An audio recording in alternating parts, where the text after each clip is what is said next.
सदगुरु प्यारी सात संगत जी, आप सभी को प्रेम भरी राधा स्वामी जी। सात संगत जी देखिए, एक छोटा बच्चा जो कि बहुत ही सत्संगी था। अभी उसकी उम्र केवल 4 से 5 वर्ष की थी। वहाँ उसकी जो लीव थी, वहाँ उस कुल मालिक से इस प्रकार लगी हुई थी कि वहाँ उठते बैठते हर वक्त उस मालिक का सुमिरन करता रहता था। सात संगत जी देखिए, किस तरह से वो बच्चा अपने आप को उस कुल मालिक को समर्पित करके भजन सुमरन करने लगा। तो यह साखी अगर आपको अच्छी लगे तो अंत तक जरूर सुनिएगा और चैनल को सब्सक्राइब करके बेल आइकन को प्रेस कर ले, जिससे कि ऐसी साखी आपको मिल सके जी। तो चलिए हम चलते अपनी साखी की ओर। गुरु प्यारी सात संगत जी, एक परिवार जो कि मध्यम वर्ग परिवार था, उस परिवार में एक बच्चे ने जन्म लिया जो कि बहुत ही अद्भुत और बहुत ही तेजस्वी बच्चा था। उसके रूप में इतना नूर था मानो वह कुल मालिक का बहुत ही कोई प्यारा शिष्य हो। सात संगत जी, एक परिवार में वह बच्चा जन्म लेने के बाद कुछ समय के बाद, वह लगभग 4 या 5 वर्ष का था, वहाँ अपना जब भी वक्त मिलता वहाँ अपनी पढ़ाई वगैरह करके और उस कुल मालिक के लिए भजन सुमरन में बैठ जाता। और वहाँ बैठता भी इस तरह से जैसे मानो कोई नामधारी व्यक्ति नामदान लेकर भजन सुमरन कर रहा हो। यह बात किसी को पता नहीं चला, क्योंकि जब सब सो जाते थे उसके बाद वह रात के वक्त एकांत में शांत होकर अपने कुल मालिक की याद में भजन सुमरन के लिए बैठ जाया करता था। अब एक बार का वक्त था, उसको उसकी माताजी ने देखा कि बच्चा पढ़ रहा है या क्या कर रहा है। जब उन्होंने जाकर देखा तो वह जानकर हैरान हो गई।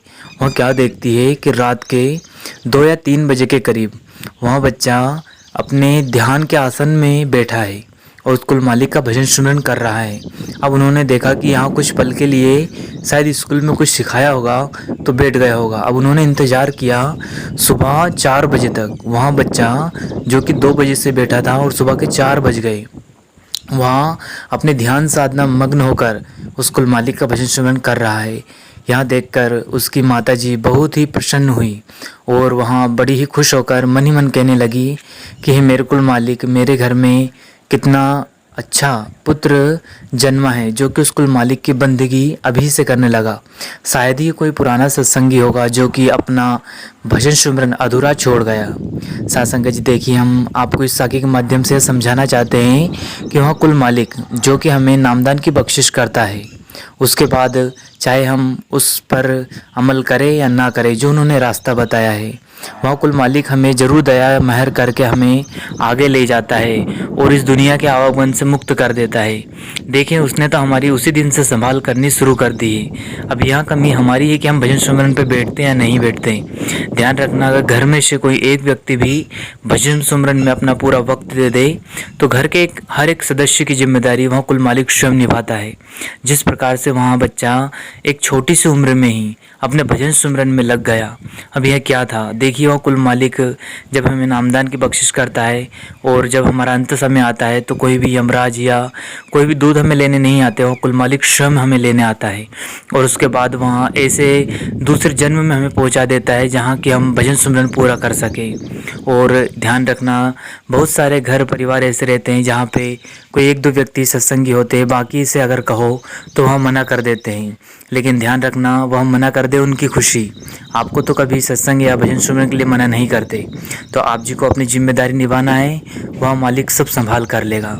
साथ संगत जी देखिए, वह मालिक हमें ज़रूर लेकर जाएगा। क्यों? क्योंकि वह हमारी संभाल कर रहा है, उसने वादा दिया है। और आपने भी कई बार सुना होगा या अपनी आंखों से देखा होगा, जब कोई सत्संगी भाई अंत में प्राण त्यागते हैं उससे पहले ही वह खुद हमें ऐसे संकेत दे देते हैं जैसे कि वह कुल मालिक स्वयं उन्हें लेने आया हो।